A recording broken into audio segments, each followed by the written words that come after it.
I'm Algebra Annie, and I'm here to help you be successful in your algebra class. Some days you just have to create your own sunshine. Sam Sundquist. Target is, I can factor the difference of two squares. And before we begin our real lesson, I want to start with a warm-up. So you'll notice that we are having square roots of several different numbers. If there's not a little root symbol out here, it's because it's a little secret hidden too. So I'm looking for one number that you multiplied to itself 2 times and you got 225. So if you know your times tables really well, you would know that this was 15. So this means that 15 times 15, because there was a 2 out here, we did twice, 15 times 15 was 225. So now I'm looking for one number that you multiply together 2 times that gave you 196. This was 14. The square root of 169 is 13.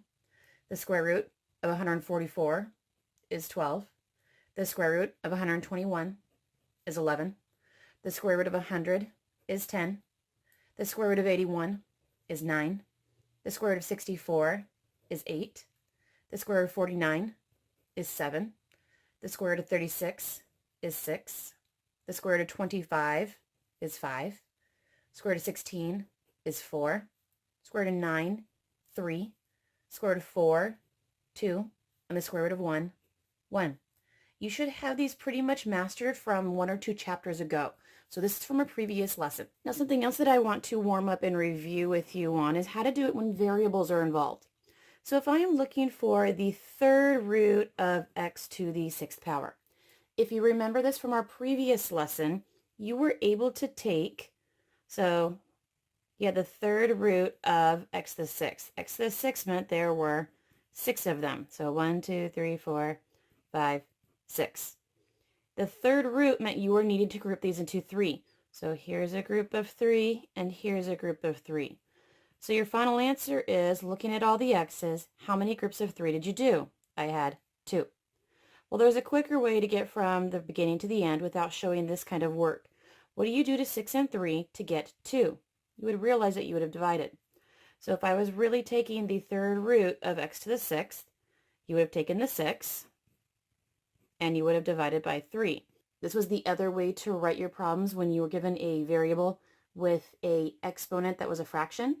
You could have written it as a radical form like this. So we just undid the radical form, and 6 divided by 3 was 2. So this is how you would handle it if there were variables involved. Now what if I had more than one variable? So if I had the square root of y to the 6th, z to the 4th. What is the root right out here? Well, it's a 2. So I have y to the 6th, which needed to be divided by 2, and I had z to the 4th, which needed to be divided by 2, because you just told me my root was 2. So this would have been y to the 6 divided by 2 is 3, and this would have been z to the 4 divided by 2 is 2.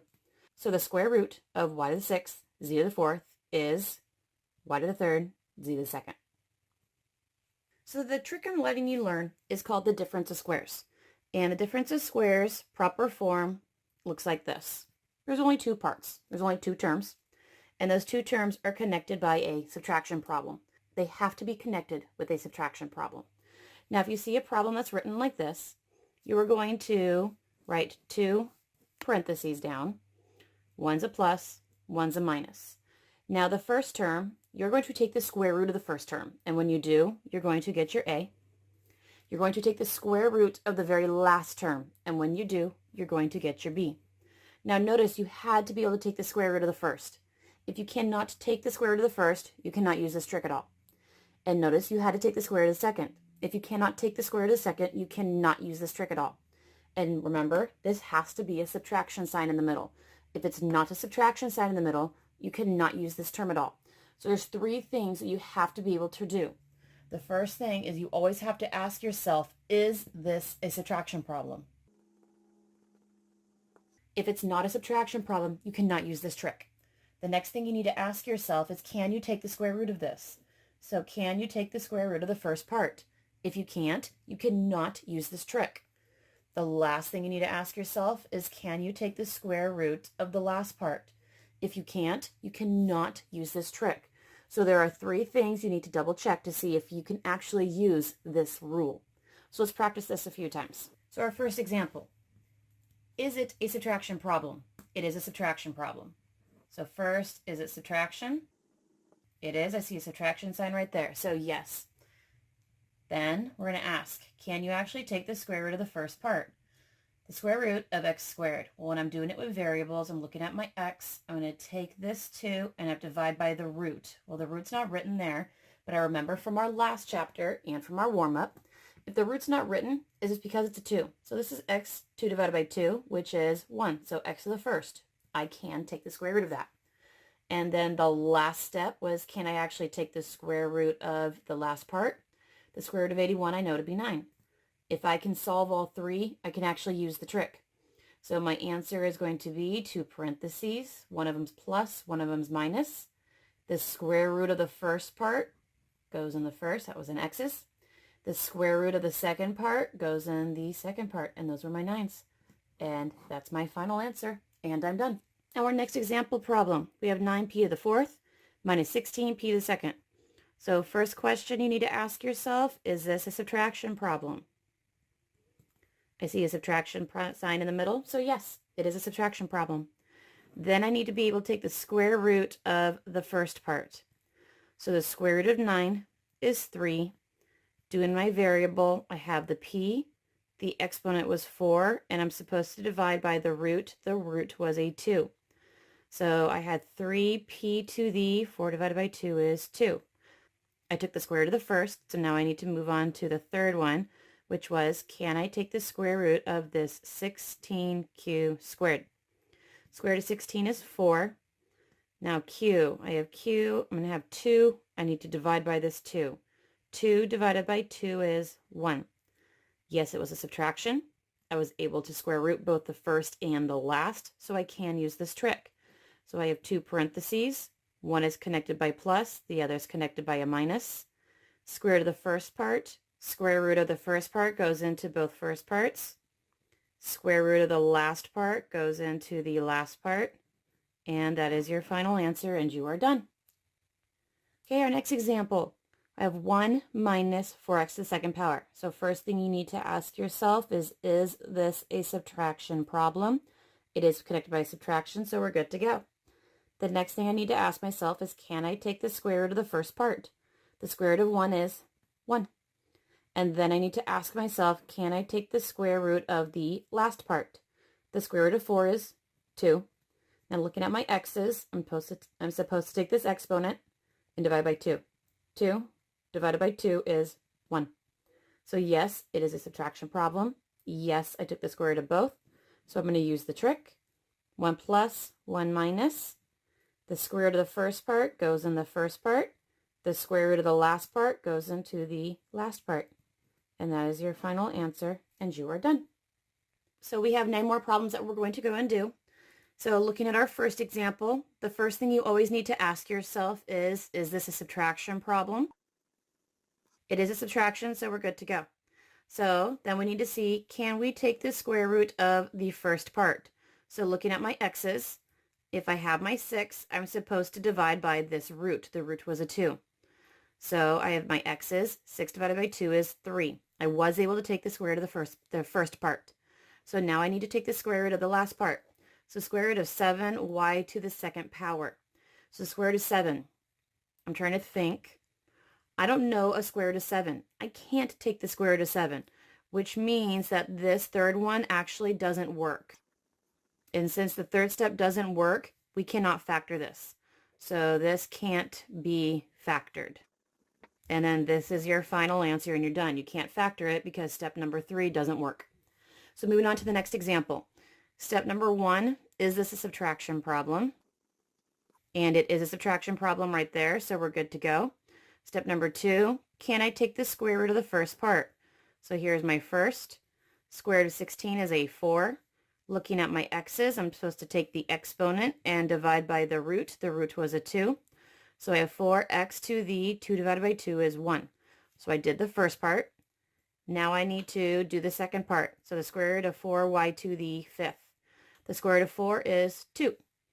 I have y. I'm supposed to take the 5 and divide by this root, which is a 2. So I'm supposed to do 5 divided by 2. That doesn't come out cleanly at all. Since this doesn't come out cleanly at all, we cannot do this. So since you can't do step 3, this can't be factored. And that is your final answer, and you're done. So moving on to the next one. Step number 1, we're supposed to ask ourselves, is this a subtraction problem? And right there, I see that it's not a subtraction problem. It's a plus. If it's not a subtraction problem, you're not allowed to use the rule. And your answer is that this cannot be factored. And then you're done. So going down to the third row. Step number 1, is this a subtraction problem? And I do see that subtraction problem, so we're good to go. Going down to step number 2. Can I take the square root of the first part? So looking at my letter S, my variable S, I'm taking the exponent, which is 2, and I'm dividing it by the root, which is 2. So I have S to the 2 divided by 2 is 1. So the square root of my first part is S to the first. The next step is take the square root of the last, so the square root of 16. The square root of 16 is 4. It was a subtraction problem. I was able to take the square root of the first and the square root of the last, so we can actually use this trick. So I need a plus and a minus. The square root of the first goes in the first part. The square root of the last goes into the last part, and that is your final answer, and you're done. So our middle one, step number 1, is this a subtraction problem? I'm looking at it, and I see that it is, so we're good. Step number 2, I need to take the square root of the first part. The square root of 81 is a 9. Looking at my x's, I'm supposed to take this exponent, which is a 2, and divide by the root, which is a 2. So I have 9x to the 2 divided by 2 is 1. So I have 9x to the first power. Step number 3, take the square root of the last. Square root of 1 is just 1. All 3 steps were accomplished, so I can use my trick. 1 is plus, 1 is minus. The square root of the first goes in the first. The square root of the last goes in the last. And that is your answer, and you were done. So the last one in this row. I need to first check, is this a subtraction problem? And I'm looking at it, and it is not. If it is not a subtraction problem, you cannot do it, and therefore your answer is this cannot be factored. And you're done. Down to our last row. I have x to the 8th minus 50. The first thing you need to ask yourself is this a subtraction problem? And I'm looking at it, and it is. So step number 1 is good. Step number 2, can I actually take the square root of x to the 8th power? So looking at my variables, I'm supposed to take my exponent, and I'm supposed to divide by this root, which is a 2. So x to the 8 divided by 2 is 4. I took the square root of the first. Now I need to take the square root of the last, so the square root of 50. I'm thinking about it. I can't think of anything that would multiply to itself and get 50. So this actually doesn't work. So if I cannot take the square root of 50, that means I cannot do this trick at all. So my final answer is can't be factored. And then you're done with that question. Moving on to the next one. Step 1, is this a subtraction problem? And I'm looking at it, and it is, so we can move on to step 2. Can I take the square root of the last? So when working with variables, I'm going to take my exponent, divide by the number that's the root. So I have x to the 3rd power. Step number 3, can I actually take the square root of the last? The square root of 9 is 3. I accomplished all 3 steps, so I get to use the trick. 1 is plus, 1 is minus. X to the 3rd was the square root of the first part, so he goes in the first parts. 3 was the square root of the last, so they all go in the last, and that is your final answer, and you're done. Very last question of the video. Is this a subtraction problem? And I'm looking at it, and yes, it is. So I can go on to step 2. Can I take the square root of the first part? The square root of 4 is 2. Now looking at my x's, its exponent is 1, and I'm supposed to divide by its root of 2. 1 divided by 2. Well, it needs to be a whole number. That doesn't turn out to be a whole number. So this actually doesn't work. So if I can't take the square root of the first at all, then I cannot use my trick. And your answer is doesn't factor or cannot be factored. And you're done. What did we learn today? I can factor the difference of 2 squares. And I look forward to seeing you tomorrow in class.